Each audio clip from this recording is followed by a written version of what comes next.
King's honor, friend.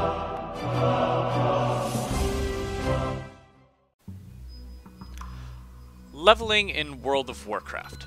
It's a shared experience that every player must go through, whether you're a seasoned veteran, a returning player, or a fresh rookie. As some of you may or may not know, I recently had been playing Legacy WoW content, both of the Vanilla and Burning Crusade versions of the game, which are now 10 to 13 years old respectively. Revisiting these old versions of WoW after so many years, and then returning to Legion and leveling a character from 1 to 110, has provided me with a pretty unique position where I can compare the leveling experience of old WoW and that of Legion while both are still fresh in my mind. This really won't be a which leveling style was better or why I prefer one to the other type of video, but more of just a comparison between Legacy leveling and the leveling today in Legion, how it has changed and evolved over the years. So we have leveling rates.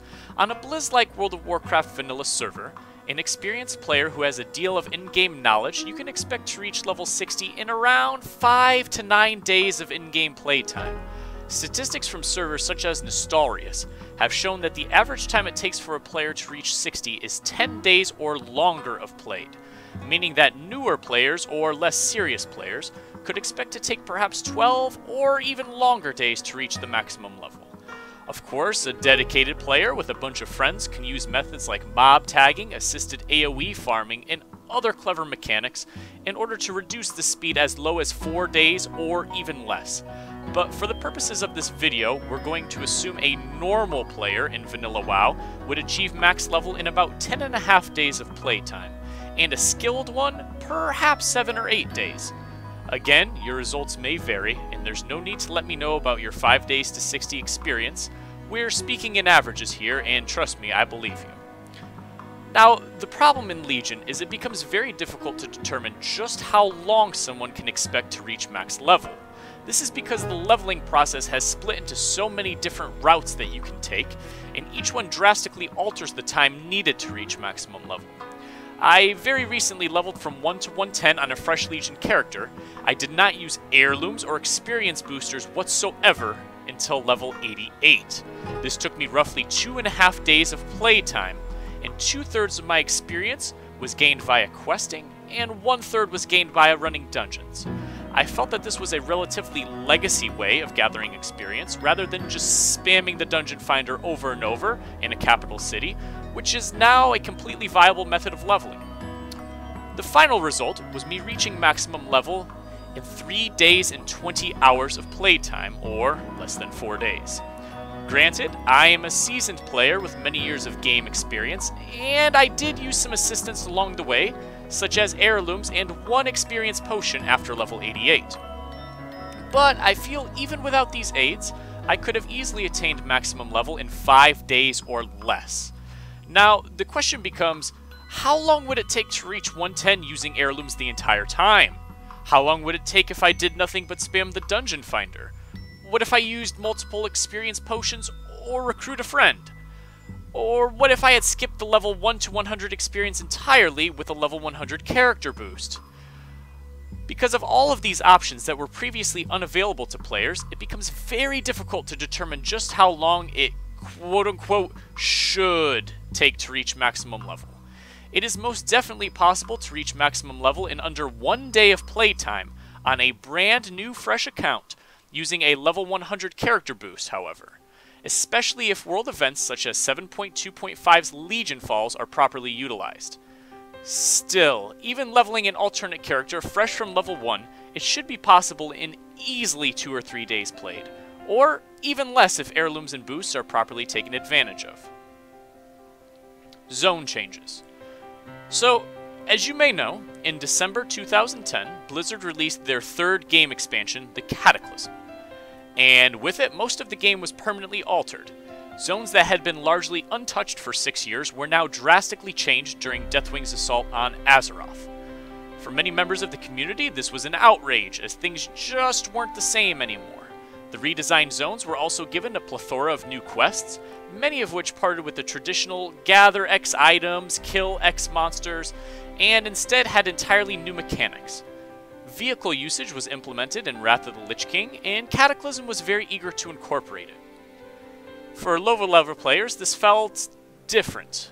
Players were used to a more questing experience, because now instead of killing monsters and gathering crates of supplies, leveling players might now find themselves tasked with shooting down air invaders in a cannon or bouncing on trampolines. Of course, this isn't always the case. A good majority of the leveling experience still involves generic kill and gather quests, but the implementation of the newer modern quest objectives, combined with the entire zone overhaul of many of the vanilla zones, it did destroy some of the nostalgia. And of course, without any option to play on legacy servers or any option to disable Cataclysm zone changes, there truly is no way to re-experience the old zones and quests aside from playing on illegal private servers. Now, as someone who recently returned to Legion and was unfamiliar even after all of these years with the Cataclysm zone changes in many of the areas, I had decided to give them a chance. And this was part of the reason I opted not to use heirlooms, experience potions, or the level 100 boost. I went into Legion expecting to be really disappointed in the zone changes, but I honestly have to say, some of them were okay. And as much as literally sacrilege to have flooded Thousand Needles with water, I found the quest to be pretty neat. Very surprising because I expected to hate the changes made there. Western Plaguelands is a lot greener than you may remember, and zones like the Barrens and Ashenvale have a bit more volcanic activity. To be honest, in my personal opinion, the 1 to 60 leveling experience was relatively enjoyable. Even the redesigned zones weren't as suicidally depressing as I anticipated they would be. But with that being said, I do feel a certain sadness at the complete inability to experience the vanilla versions of these zones the way that I remembered them to be so long ago. To most players, these versions of the zones are literally lost forever, barring play on private servers. A big issue I faced while I was leveling up, even without heirlooms or other boosts, I was simply leveling too quickly. I wanted to experience the zones to their fullest, completing the penultimate quest at the end of each zone before moving on to the next. In some cases I was able to achieve this, but in others I was just simply leveling too quickly. Quests would turn green or even gray, and I was forced to move to a new zone before completing the one that I was already in. I was eventually able to counteract this by beginning zones very early, but still leveling felt far too fast even without experience aids. This experience did continue beyond level 60 as well. I was able to complete Outland after questing only 2 zones, and Northrend by questing just over 3. The end result was a lot of missed content, although I do suppose I understand that there is a need to reduce leveling rates since the level cap of 110 today is much higher than the level cap of 60 yesterday. Player damage. Another thing that has drastically changed over the years is player damage. Back in Molten Core 12 years ago, you might find yourself expressing excitement that you were killing the meters while pushing out 400 or 500 DPS. Today, players are raiding Mythic Tomb of Sargeras while sustaining over 2 million damage per second. Granted, this drastic change in player damage output has taken place over 13 years in 20 raid tiers, but it has had a very substantial effect on the entire game. World of Warcraft has undergone several stat squishes over the years to try and keep numbers from getting too far out of hand. And while the effects aren't often fully felt at maximum level, they become quite noticeable to a trained eye at the lower levels. While leveling my Elemental Shaman, I found myself literally killing every non-elite monster in one lava burst. This is not an exaggeration where I claim I was one-shotting enemies, but it actually took 3 or even 4 GCDs. No, I really was one-shotting everything. In greens. Without heirlooms. I found this to be a bit over the top, but at the same time, I again understood the need to speed up the leveling process. Otherwise, it would take a new player perhaps months of playtime to climb 110 levels to maximum. Still, something felt quite wrong about my ability to kill monsters in just one attack. Elites proved to be only slightly harder, perhaps taking 5 to 10 abilities to take down, but it was still incredibly easy for a player with any previous MMO experience. I tried to keep a positive outlook on this, but it often felt cheated. Why was I trying to take a traditional leveling route and quest out these old zones without heirlooms, when all the enemies would just die in the press of one button? Was there any point to it? Why would I not just use a level boost or an experience potion and get this over with? I feel the problem lies in the stat rebalancing that the game has taken over the years. My level 60 vanilla warlock with full molten core and dire maul gear tended to land Shadowbolt crits in the low to mid 1000 range. I was very surprised and excited to see a small few 2k plus crits over the course of many weeks of play on this character. Perhaps this only happened a small handful of times.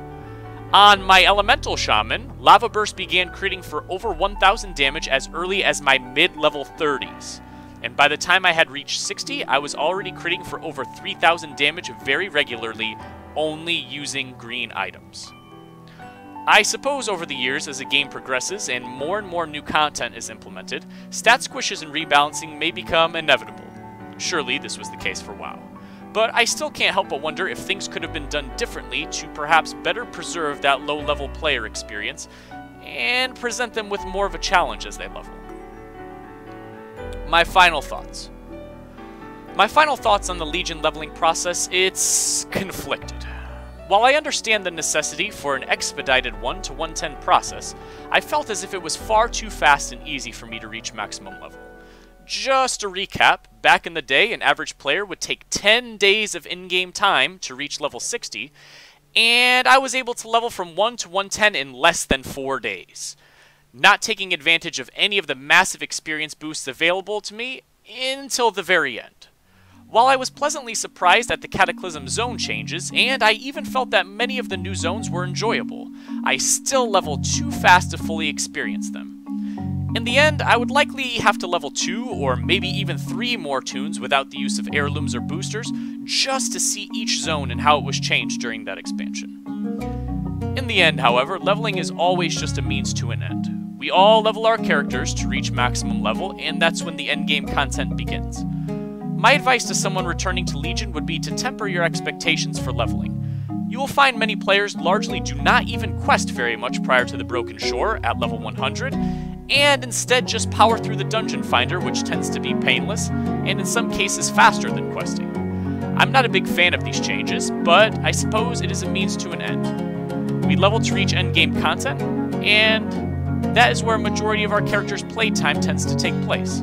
Legion has done a better job than some other recent expansions at releasing new endgame content, so I would advise just sucking it up, reaching max level, and enjoying what is available to you there. Still though, in the end, it does sadden me a bit to see the challenging aspect of leveling mostly gone from the game now. What do you guys think? Let me know in the comments below. I hope you enjoyed this video, and thank you for your time, guys. As always, I'm Poongoon. Take care, everyone.